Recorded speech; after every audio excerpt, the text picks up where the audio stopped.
In today's 1-minute Power BI video, we will learn how to make a 100% stacked bar chart. Step 1. Select the 100% stacked bar chart icon from the visualization pane, drag the icon to the report canvas. Step 2. Select country, then drag and drop country to x-axis.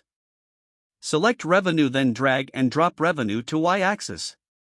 Select product, then drag and drop country to legends.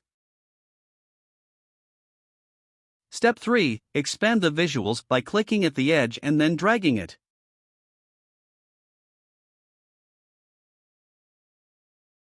Step 4. To add details to the data labels to the bar chart, go to the Format Your Visual section, select Data Labels and turn the feature on. Click on Values and then increase the font size, make the text bold, change the color.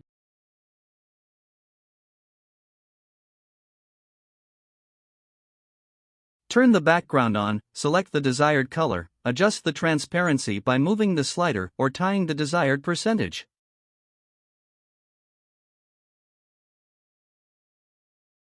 Thank you. Please subscribe to the channel, The BI Nerd.